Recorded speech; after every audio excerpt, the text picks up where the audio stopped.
yang mengambil mata kuliah ini sudah praktikum beton ya?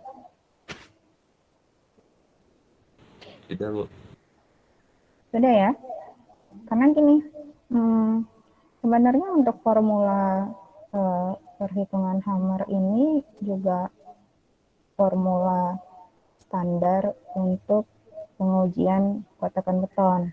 Hanya saja nanti ada pembacaan dari grafik untuk hasil bacaan di lapangan seperti yang sudah dijelaskan Pak Roni tadi.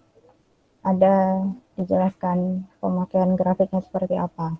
Untuk menentukan mutu betonnya berapa, itu balik lagi ke formula dasar dari perhitungan kotakan beton. Nah, tadi saya tanya, apakah yang semester ini, yang mengambil mata kuliah ini, yang hadir kuliah hari ini, sudah ikut atau sudah mengambil praktikum beton. Tapi sebenarnya tidak pun atau belum praktikum, seharusnya sudah tahu karena mata kuliah di beton satunya seharusnya sudah dibahas untuk menghitung watt tekan dari beton sendiri gitu. Saya coba untuk sedikit bentar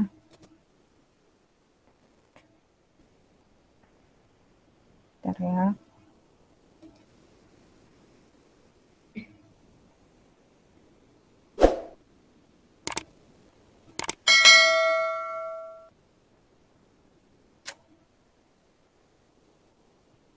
Udah kelihatan belum PowerPoint-nya?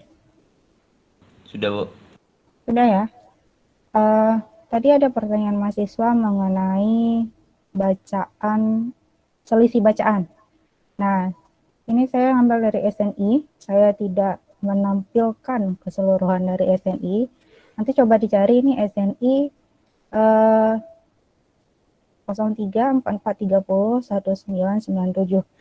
Untuk bab 3.6 itu sudah dinyatakan bahwa nilai pembacaan yang berselisih lebih dari 5 satuan terhadap nilai rata-rata tidak boleh diperhitungkan. Nah, mungkin kalau menurut saya sih ya, ini nanti ada pengaruh ke standar deviasi. Karena hitungan kita ada menghitung standar deviasi. Kalau selisih angkanya terlalu jauh, standar deviasinya nanti juga tidak rasanya tidak masuk akal untuk dipakai. Oke, ini saya kasih contoh salah satu perhitungan. Tadi sudah disampaikan pada kuliah dengan Pak Roni tadi, kita ambil setiap sampel itu 20 kali tembakan. Jadi gini, kalau di lapangan itu misalnya saya mau nguji elemen struktur kolom. Kebayang ya bentuk kolom seperti apa? Itu nanti sampel atau area tembakan yang diambil itu adalah bagian atas kolom dan bagian bawah kolom. Jadi bagian atas kolom satu area, bagian bawah satu area. Nah, bagian atas itu diambil satu sisi saja. Kolom ada 4 sisi ya. Kita ambil satu sisi, nanti kita bikin areanya itu sekitar 20 atau 25 cm kali 25 cm. Seperti tadi yang sudah dijelaskan oleh Pak Roni. Lapisan harus ke permukaan betonnya. Jadi yang sudah diplester, itu plesterannya harus dicoak, harus dilepasin. Nanti kalau udah nampak permukaan beton yang asli, itu akan dihaluskan. Ada tadi di kuliah Pak Roni disampaikan kayak batu asah gitu, dibersihkan, diratakan, baru kita tembak. Nah, penembakan satu area yang 25 kali 25 cm tadi kita lakukan sebanyak 20 kali. Berarti kalau untuk satu kolom 20 di atas, 20 di bawah. Itu ya. Misalnya, ini pembacaan pertama. Pembacaan pertama adalah 36. Nah, dari grafik, ini dari grafik, nanti kita ambil, ini adalah bacaan. Yang bagian bawah adalah bacaan. Sumbu X ini adalah bacaan. Ini 36. Kita tarik posisinya. Perhatikan posisi kalian mengambilnya. Jadi kalau kolom, biasanya sih di posisi A. Di sini yang di posisi A, pada grafik. Nanti tarik ke atas, sampai ke garis posisi A. Kemudian kamu ambil ke kanan atau ke kiri. Ini sebenarnya sama ya. Mau ke kanan mau ke kiri sama, hanya perbedaan satuan saja. Nah, jadi kalau udah kamu tarik ke kanan, itu didapat 334 untuk bacaan hammernya. Perhatikan bahwa masing-masing hammer biasanya ada yang grafiknya ini berbeda. Jadi tidak bisa semata-mata misal gini, saya pakai hammernya orang, alat hammer orang, kemudian saya mau koreksi sesuai dengan hammer yang saya grafik yang saya punya. Bisa jadi sama, bisa jadi berbeda. Itu nanti diperhatikan kembali. Oke. Dari yang 20 bacaan ini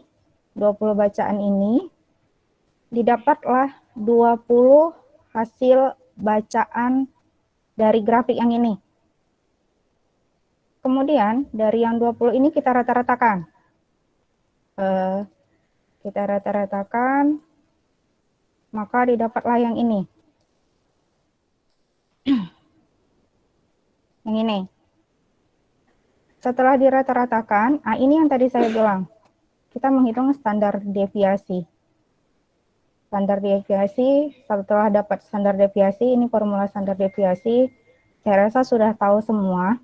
Untuk yang formula standar deviasi, saya tidak menjelaskan lagi, karena ini juga sebenarnya rumus matematika.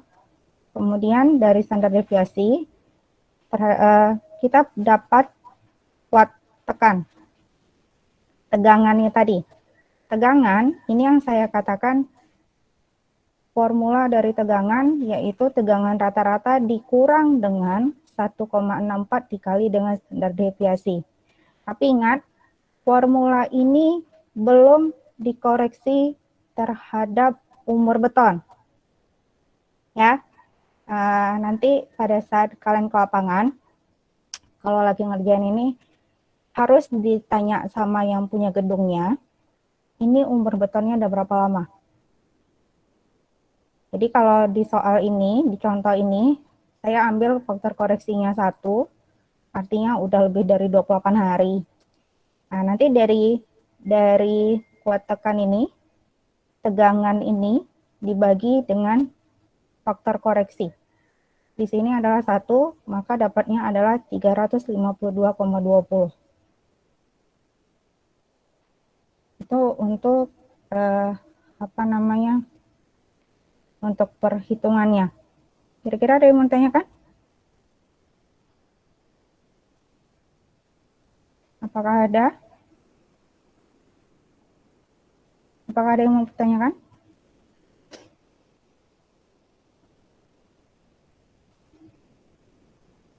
Atau seharusnya di praktikum sudah ya? Saya rasa selain masalah kubus, silinder, hammer, saya rasa sudah diajarkan juga. Apakah ada yang mau ditanyakan?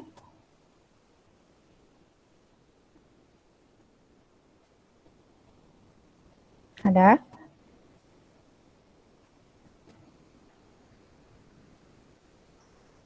Ada tidak? Atau tidak paham?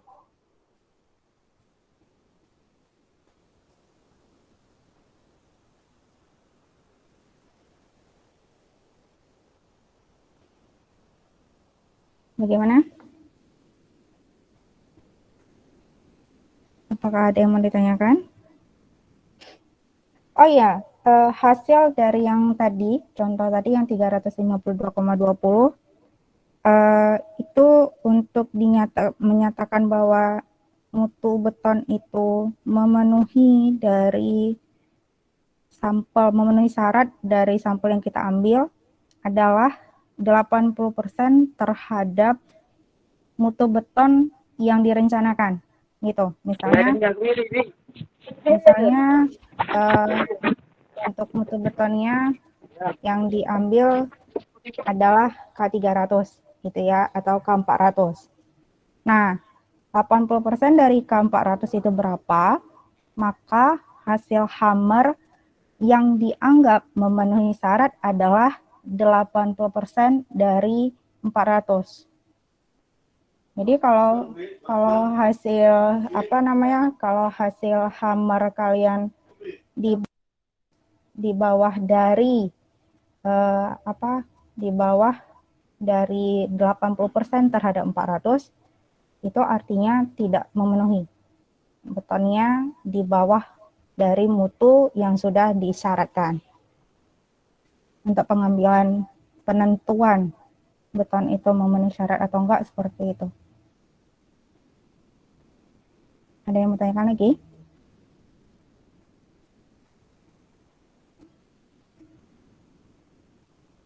Tidak ada?